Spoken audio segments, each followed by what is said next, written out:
Ngomong-ngomong, adik siapa namanya? Sun? Kah? Kowe beli bakpaunya 10.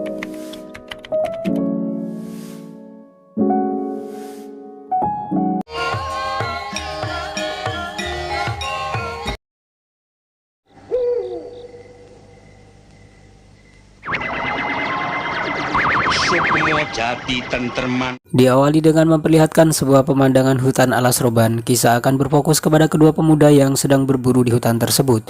Namun tak diduga di tengah-tengah hutan yang sayokjanya dihuni para uak-uak, tiba-tiba muncul seorang wanita cantik dari balik semak-semak. Diketahui kedua pemuda tersebut bernama Bardo dan Harry. Saat ditemui betapa terkejutnya Bardo, bagaimana mungkin di tengah hutan belantara tinggal seorang gadis cantik yang bernama Suketi. Suketi sendiri adalah hasil dari buah kesuburan Ki Rengga sekeluarga. Selain terkenal angker, Bardo masih tidak menyangka bahwa di dalam hutan tersebut terdapat wanita yang kecantikannya menyamai Putri Kendedes dari Singosari. Bagaikan Putri Kendedes dari Singosari. Usai gagal berburu, kini Bardo memutuskan pulang bersama Harry. Namun atas kecantikan yang dimiliki Suketi, Bardo terlihat masih terbayang-bayang wajahnya. Dan keesokan harinya Bardo pun kembali ke rumah Ki Rengga dan memberanikan diri untuk melamar Suketi. Dengan alasan yang masih belum bisa dicerna oleh Bardo, Ki Rengga pun menolak lamarannya. Bak petir di siang buntu, Suketi pun terdengar menendang panci setelah mengetahui bahwa Ki Rengga menolak lamaran Bardo. Saya tidak akan mengizinkan Suketi untuk menikah. Apa itu?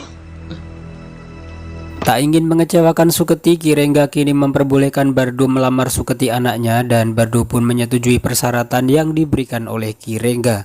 Di mana Ki Rengga meminta kepada Bardo agar pernikahan mereka dilakukan tepat pada malam 1 Suro nanti, tepatnya di tengah hutan alas roban tanpa dihadiri oleh siapapun. Pernikahan itu harus dilakukan pada malam 1 Suro mendatang.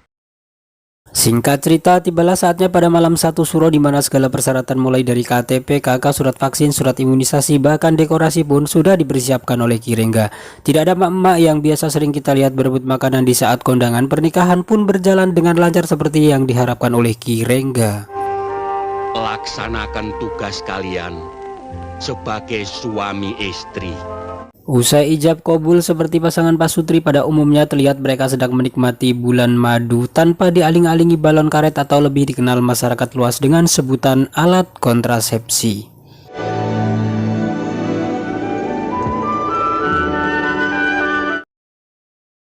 Beberapa tahun kemudian terlihat atas buah dari kesuburan Suketi bersatulah benih-benih telur sehingga menjadi sebuah embrio dan lahirlah kedua buah hati mereka yang bernama Rio dan Preti.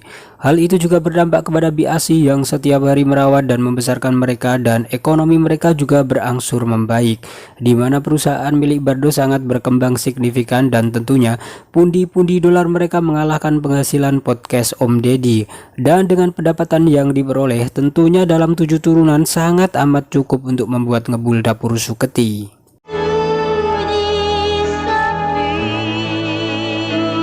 Esok paginya terlihat Pak Joni menyambangi Bardo di kantornya. Dengan membawa gadis dari Gang Doli, Pak Joni berniat untuk menyuap agar tendernya disetujui oleh Bardo. Akan tetapi ternyata justru Bardo enggan menyetujui persyaratan Pak Joni yang dinilai sangat menyalahi aturan. Sehingga hal itu membuat Pak Joni marah dan berniat untuk menghancurkan perusahaan Bardo. Suatu saat pasti kuhancurkan. Bos, Malam harinya dengan meminta bantuan kepada orang pintar, Pak Joni terlihat sudah bersekutu dengan Mbah Dukun setempat. Mbah Dukun pun menerawang dan memberi penjelasan bahwa kekayaan Bardo adalah akibat menikahi Sundel Bolong yang kini sudah berubah menjadi manusia, yaitu Suketi istrinya. Oleh sebab itu, dengan imbalan yang cukup besar, Mbah Dukun yang sudah tahu kelemahan Suketi memutuskan membantu Pak Joni untuk menghancurkan keluarga Bardo. Untuk mengalahkan Bardo, aku punya cara. Sundel Bolong. Singkat cerita, esok harinya di saat Bardo berangkat ke kantor, Pak Joni CS bersama Mbah Dukun menyatroni rumah Suketi. Diiringi dengan terjatuhnya foto pernikahan, Suketi yang sendirian di rumah tiba-tiba disergap Mbah Dukun bersama Pak Joni CS. Tak butuh waktu lama, Suketi pun berubah menjadi sundel bolong ketika paku yang melekat di kepalanya dicabut oleh Mbah Dukun tersebut. Tanpa diketahui tetangga, bahkan Biasih yang sedang bermain dengan Preti, Pak Joni dengan mudahnya melakukan aksinya tersebut.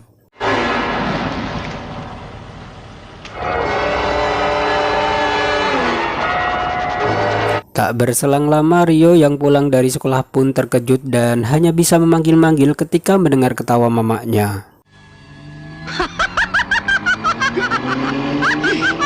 Ketika mendengar telepon, Bardo ditemani Harry pun segera pulang dari kantornya dan mendengarkan penjelasan dari Biasih yang masih belum diketahui apa sebab dan musababnya Suketi bisa berubah menjadi sundel bolong. Ibu jadi setan sundel bolong, Pak. Apa? Saya tidak tahu, Pak. Kau antar aku ke sana. Singkat cerita, pada malam harinya Bardo kembali ke rumah Kirengga ditemani Harry. Bardo menceritakan musibah yang menimpa Suketi istrinya. Kirengga pun memberikan penjelasan bahwa dulu Suketi adalah gadis desa yang dihamili oleh kekasihnya. Merasa malu atas hilangnya kehormatan, Suketi pun mengakhiri hidupnya di saat kondisi tubuhnya berbadan dua. Akibat peristiwa itu, Suketi gentayangan dan menuntut pembalasan kepada orang-orang yang menyakitinya, tidak terkecuali kepada para warga biasa yang melintas. Sebagai dukun yang kondang pada masanya, Kirengga pun menghidupkan Suketi dan mengangkat sebagai putrinya hingga saat ini.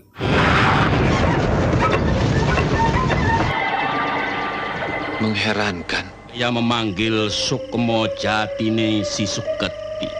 Oleh sebab itu, di awal cerita Kirengga pernah menolak lamaran Bardo, namun untuk keturunan Bardo dinyatakan aman dan seperti layaknya anak-anak manusia pada umumnya.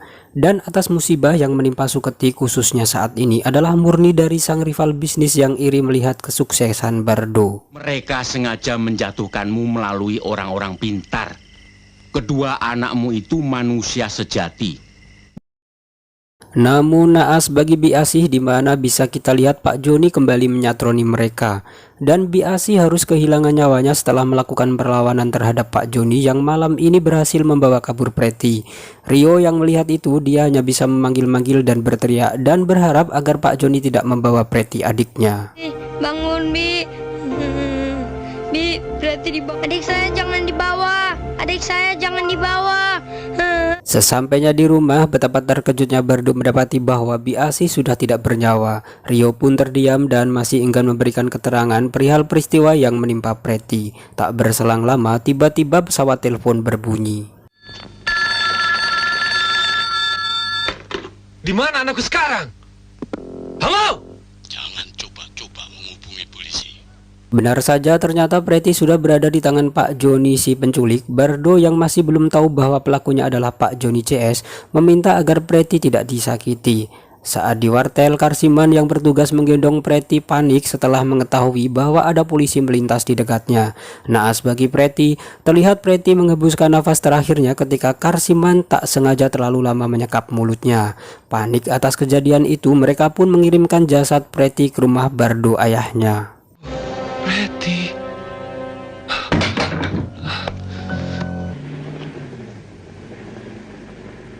Tak ingin larut dalam kesedihannya, Bardo pun meminta pihak aparatur negara untuk segera mengusut dalang dibalik semua ini. Insya Allah, dan waktu dekat pelaku-pelakunya akan segera tertangkap. Singkat cerita, di malam berikutnya Suketi pun yang kini sudah menjadi sundel bolong terlihat rindu akan keadaan rumah dan sanak keluarga. Seperti saat masih menjadi manusia normal, malam ini Suketi pun memainkan piano untuk mengobati rasa rindu. Bardo dan Rio pun terbangun setelah mendengar lantunan mamanya yang tengah asik menyanyikan lagu Campur Sari. Saat ditemui, Suketi enggan bicara layaknya Kang Sulap. Suketi pun menghilang di sela-sela tembok dinding rumahnya. Masih kangen deh sama Mama. Kapan sih Mama datang lagi? Namun ternyata malam ini Suketi mengunjungi Preti, anaknya yang sudah meninggal. Sebagai seorang ibu yang sayang kepada anaknya, Suketi pun membongkar kuburan Preti. Malam ini kebetulan melintas engkoh-engkoh si Kang Bakpo. Walaupun sudah habis bakponya, Suketi tetap memaksa penjual untuk melayaninya. Betapa terkejutnya Kang Bakpo, bak tukang sulap profesional. Di setiap perkataan Suketi ketika itu, Bakpo pun kembali terisi. Tak ingin mendapatkan sial, Kang Bakpo pun lari ketakutan setelah tahu bahwa Suketi adalah sundel bolong yang dilayani. Tak sampai di situ saja, Karsiman yang berada di lokasi rumahnya harus gemetar dan salah tembak setelah ditatangi oleh Suketi.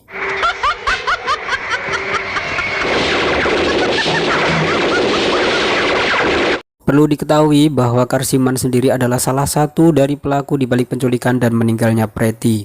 Naas bagi Karsiman di usianya yang sudah udur ini, Karsiman hidupnya harus berakhir di tangan Suketi. Esok harinya mendengar kabar tewasnya Karsiman, Pak Joni pun masih belum percaya bahwa semua ini adalah ulah Suketi. Selain itu terdapat kabar bahwa sebelum meninggal Karsiman selalu bermimpi direp-repin oleh Suketi.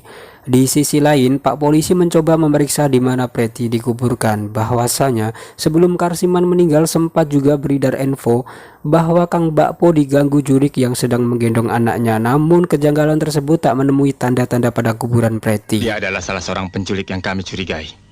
Ternyata makamnya tidak apa-apa. Lihat, peran seorang tukang bakpao telah diganggu oleh setan wanita yang membawa anak balita.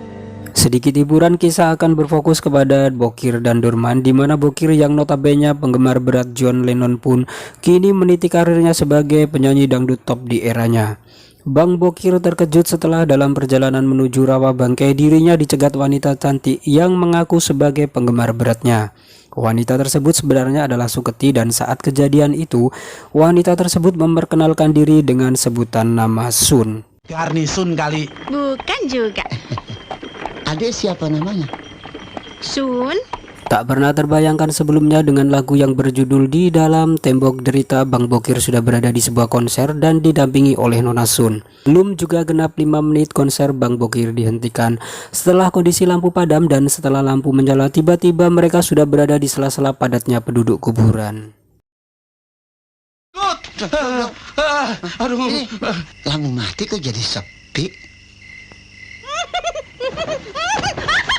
Saat bersamaan, Nona Sun yang dari tadi bersama mereka ternyata malam ini sudah berubah wujud menjadi sundel bolong. Naas bagi Bang Dorman, saat mencoba lari tiba-tiba Bang Dorman bertemu dengan kepala tengkorak dan tiba-tiba lagi anak konda berukuran ringan masuk ke dalam kolornya.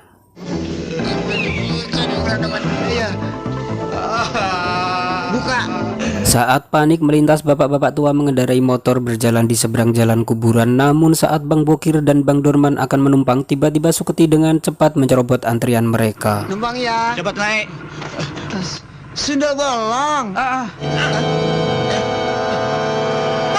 Selain Karsiman, ternyata bapak ini juga ikut dalam kasus penculikan Preti, sehingga pada malam ini Suketi pun tak segan-segan menghabisi nyawa bapak-bapak tersebut.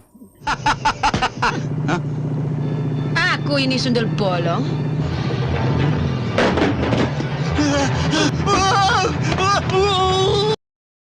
Namun rupanya atas sederet rentetan kasus yang menimpa para anak buahnya, kini Pak Joni pun mulai dihantui ketakutan. Dengan bantuan Mbah Dukun, tepatnya pada malam 1 Suro, Mbah Dukun mengajak Pak Joni ke tempat kuburan Preti, anaknya Suketi. Tujuan mereka adalah tentunya memancing Suketi agar keluar dari bangsa lelembut, dan mereka pun ingin menghabisi Suketi agar tidak terjadi korban di lain hari. Namun mereka tidak menyadari bahwa taksi yang mereka tumpangi adalah Heri yang menyamar dan memata-matai mereka. Oleh karena itu, Bardo, Kiringga, dan pihak kepolisian pun segera meluncur ke TKP. Setelah Heri menelpon dan memberitahu keberadaan Pak Joni CS, dari sinilah Bardo mulai tahu siapa dalang di balik musibah yang menimpa keluarganya. Agar sirna selamanya. Jangan ganggu kuburan anakku. Di saat terjadi adu kesaktian yang melibatkan tewasnya para anak buah Pak Joni, kini Suketi diberikan tugas berat untuk menghabisi Joni CS. Terlihat juga pada malam hari ini Suketi berubah menjadi kuyang dan Mbah Dukun pun kewalahan meladeni kesaktian Suketi.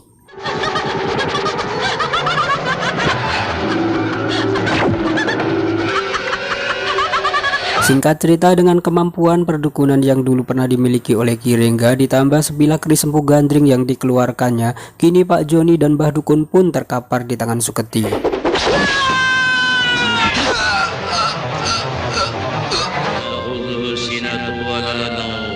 Film pun tamat.